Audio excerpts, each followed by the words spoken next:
Mais vous dites que cette dichotomie du médecin qui veut pas traiter les émotions ou du psy qui veut pas s'occuper du corps, elle est inhérente Mais à... ça fait partie des concepts, ça fait partie. Les structures et les dogmes et les protocoles de la médecine allopathique pure et dure, c'est je soigne le corps et je fais taire le symptôme.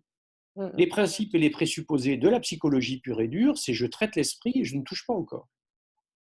99% des psychothérapies ou des différentes formes de psychanalyse ne sont que dans le verbal, ne touchent jamais le corps. Or, s'il y a quelque chose qui peut être un boost phénoménal, c'est justement à la réinstauration, dans un travail d'analyse quel qu'il soit, d'associer celle-ci à un travail corporel, et n'importe quelle zone corporelle, bien entendu, parce qu'on aura peut-être l'occasion de le développer, mais les zones corporelles sont directement prises avec des champs psychiques particuliers. En médecine traditionnelle chinoise, on a élaboré depuis plus de 3500 ans qu'il n'y avait pas qu'un seul type de dépression, mais qu'il y en avait 5, qu'on n'avait pas qu'un seul type de corps physique, mais qu'on en avait 5, et qu'on avait un certain nombre de besoins, et qu'on avait un certain nombre donc de ressentis de manque, etc., qui généraient et créaient des déséquilibres, et qu'un certain type de déséquilibre allait avoir un impact sur un certain organe précis, ou la maltraitance d'un organe précis allait avoir des conséquences sur le plan psychique.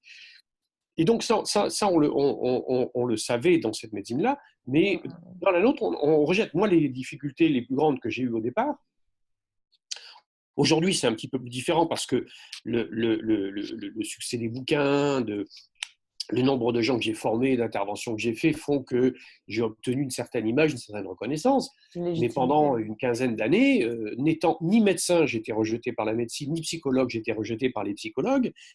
Et je me retrouvais dans une espèce de marginalité qui, je ne vous cache pas, me faisait très plaisir, mais en même temps ne facilitait pas le travail. Parce que nous sommes, en tout cas à minima en France, dans une sorte de cloisonnement des systèmes, de corporatisme des systèmes, et qui font que si vous voulez parler de psychologie, il faut que vous soyez psy. Si vous voulez parler de médecine, il faut que vous soyez médecin.